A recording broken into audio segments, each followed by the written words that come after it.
खबर के साथ जिस तरीके से अभी मैंने जिक्र भी किया था कि कुकरेल नाइट सफारी बनने का जो रास्ता है वो अब साफ हो चुका है। कोर्ट ने मंजूरी दे दी है। बिल्कुल देश का पहला नाइट सफारी होगा और तमाम कई बातें भी इससे जुड़ी हुई हैं। जरा सबसे पहले उसके बारे में अपने दर्शकों को बता देते हैं। लखनऊ में प्रस्तावित कुकरेल नाइट सफारी को लेकर जो बड़ी चीजें हैं वो अब सामने आ गई हैं। बड़ी अपडेट, राजधानी लखनऊ में प्रस्तावित कुकरेल नाइट सफारी की अंतिम बाधा आखिरकार दूर हो गई है।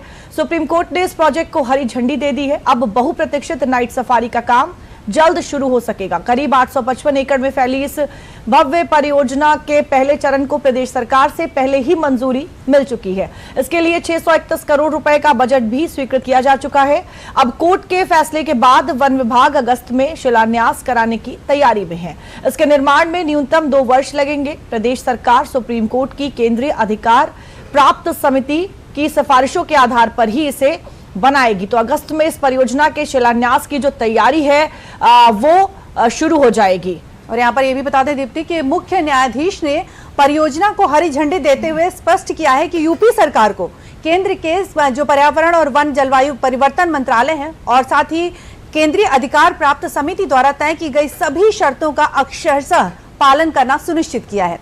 उन्होंने कहा है कोर्ट ने कुकरेल नाइट सफारी का रास्ता साफ करते हुए यूपी सरकार के सामने किन शर्तों को रखा है ये भी अपने दर्शकों को बता दें कि वो कौन कौन सी शर्तें हैं जिसको सुप्रीम कोर्ट ने रखा है।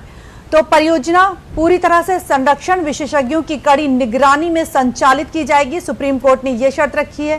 साथ ही परियोजना के संचालन को लेकर सीईसी के सदस्य समय समय पर साइट का निरीक्षण भी करेंगे। साथ ही आपको यह भी बता दें कि यूपी सरकार को हर 3 महीने में सुप्रीम कोर्ट में परियोजना के अनुपालन की रिपोर्ट भी देनी होगी और परियोजना में कम से कम पेड़ों को काटना होगा, यानी कि कम से कम पेड़ काटे जाएंगे और नए पेड़ भी लगाए जाएंगे और उनका संरक्षण भी किया जाएगा। साथ ही नाइट सफारी में तेज रोशनी और शोर शराबे पर भी लगेगी रोक।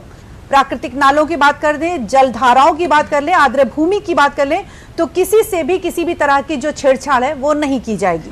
बिल्कुल, देखिए निधि, ये बड़ी बात है कि जो नाइट सफारी है उसमें जो विशेष ध्यान है वो पर्यावरण को लेकर रखा गया, यानी पर्यावरण को किसी भी तरीके का जो नुकसान है वो नहीं पहुंचने दिया जाएगा। लेकिन जो और भी सबसे बड़ी बात है वो ये है कि ये देश का सबसे पहला जो नाइट सफारी है वो है। आपको बता दें कि प्रदेश सरकार ये पहली और विश्व की 5वीं नाइट सफारी लखनऊ में बनने जा रही है। इससे पहले अभी तक सिंगापुर, थाईलैंड, चीन और इंडोनेशिया में नाइट सफारी है। लखनऊ में बनने वाली नाइट सफारी का स्वरूप कैसा होगा इसको भी आपको जरा एक बार समझा देते हैं। परियोजना के जारी मॉडल के अनुसार नाइट सफारी का जो मुख्य द्वार है वो बेहद खास गुफा के आकार का होगा। द्वार को पत्थर और लकड़ी के पारंपरिक लुक से सजाया जाएगा। बेहद खास होने वाला है ये, जिस पर हाथी, शेर, हिरन और अन्य वन्य जीवों की जो आकृतियां हैं वो उकेरी जाएंगी। प्रवेश करते ही दर्शकों को कृत्रिम झरनों के बीच बैठने की जगह भी मिलेगी। किस तरीके से इस नाइट सफारी को खास बनाने की जो कोशिश है वो की जा रही, इसी तरह से तैयार किया जा रहा है इसको कि दर्शकों को किसी पहाड़ी दर्रे और चारों तरफ बहते झरनों के बीच होने का एहसास हो। अभी तक कुल 4 नाइट सफारी है। ये 5वां दुनिया का और देश का पहला नाइट सफारी होने वाला है। सिंगापुर, थाईलैंड, चीन और इंडोनेशिया में निधि जो नाइट सफारी है वो अब तक है, लेकिन अब भारत में भी इस तरह की जो नाइट सफारी है पहली, उसका निर्माण होने का जो रास्ता है वो साफ हो चुका है। और इस पूरे मामले को लेकर अरुण कुमार सक्सेना है, पर्यावरण वन मंत्री हैं यूपी के, क्या कुछ उन्होंने कहा है जरा एक बार वो भी सुनवा देते हैं।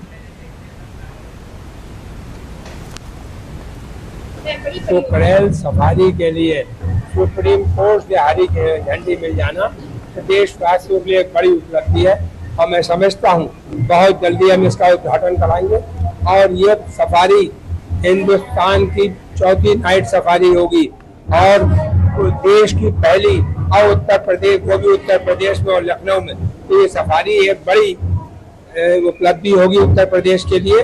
अब मैं समझता हूँ जल्दी इसका काम शुरू होगा। देखिए, इससे प्रदेश में पर्यटन को बहुत बल मिलेगा। जो लोग बहुत से और जगह जाते हैं, विदेशों में जाते हैं, वो अब हिंदुस्तान में आएंगे, वो भी उत्तर प्रदेश में और लखनऊ में, और इसको हम बहुत ही भव्य बनाएंगे, बहुत जल्दी बनाएंगे। तो देखा दीप्ति कि लखनऊ में पहली नाइट सफारी बन रही है। ये लखनऊ वासियों के लिए भी काफी खुशी की खबर है। और अधिक जानकारी ले लेते हैं, हमारे साथ जुड़े हमारे सहयोगी रामेंद्र सिंह जी। रामेंद्र, स्वागत है आपका।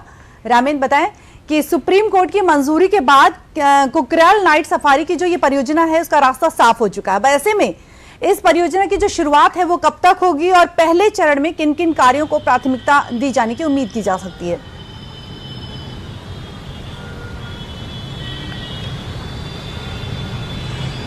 रामीन, क्या आप तक हमारी आवाज पहुंच रही है? बिल्कुल बिल्कुल, अब आवाज मिल रही, बीच में आवाज कट रही थी। देखिए, अगर आपको कोई बड़ा शहर बनाना है तो प्रकृति के साथ बनाना है, वो सारी सुविधाएं उसमें हो जहां पर व्यक्ति जा करके प्रकृति के साथ जीवन जी सके। अगर आपने केवल कंक्रीट का जंगल खड़ा कर दिया तो शहर नहीं होता। जो आने वाला भविष्य है उस तरीके के अगर शहर का निर्माण करना है।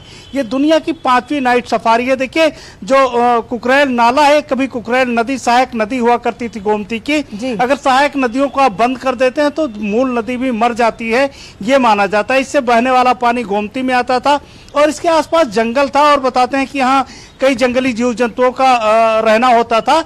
उसको पुनर्जीवित करने के लिए सरकार ने प्रयास किया, उन बस्तियों को हटाया है।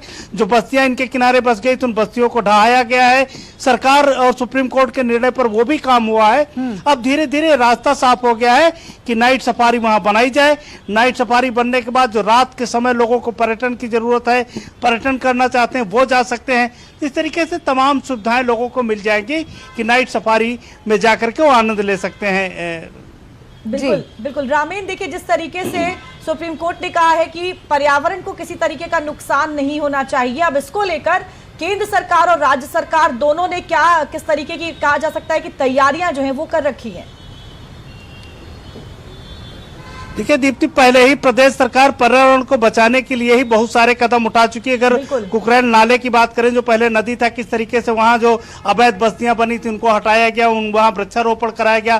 तो सरकार ने कहा है कि जो गाइडलाइन है उनको फॉलो किया जाए। अगर पेड़ कम से कम काटे जाएं, जो रास्ते बनाए जाएं, जो डेवलपमेंट किया जाए, दूसरे पेड़ लगाए जाए, तो वो सारी गाइडलाइंस का फॉलो करेगी सरकार।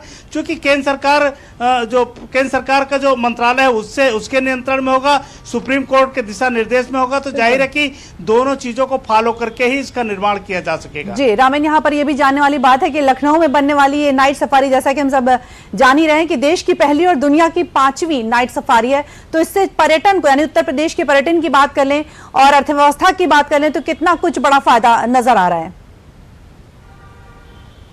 देखिए, लखनऊ ही नहीं, आसपास के लोगों को अगर नाइट सफारी का आनंद लेना होगा तो लखनऊ आएंगे। चाहे वो अयोध्या से जुड़े हुए लोग हों, चाहे रायबरेली, उन्नाव, सुल्तानपुर, सीतापुर, हरदोई के लोग अगर नाइट सफारी का आनंद लेना होगा तो आएंगे। तो अर्थव्यवस्था है। दूसरा क्या कि एक इको टूरिज्म बन रहा है कि पर्यटन के साथ कैसे अर्थव्यवस्था को आगे बढ़ाया जाए। जिस तरीके सरकार का मानना है कि अगर पर्यटन बढ़ता है तो सारे क्षेत्रों को उसका फायदा मिलता है। तो जाहिर है कि ये जो फायदा मिलेगा वो पर्यटन के साथ साथ पूरे टूरिज्म विभाग, टूरिज्म को तो मिलेगा ही, उसके अलावा अर्थव्यवस्था को मिलेगा। यहाँ के जो साधन है, संसाधन है, उनको मिलेगा, जो होटल्स हैं उनको मिलेगा। तो इस तरीके से पूरी इकोनॉमी इसके इर्द गिर्द डेवलप होगी दीप्ति। बिल्कुल, तो कहीं ना कहीं पूरा तंत्र इससे प्रभावित होगा। बहुत बहुत धन्यवाद रामेंद्र तमाम जानकारियां देने के लिए।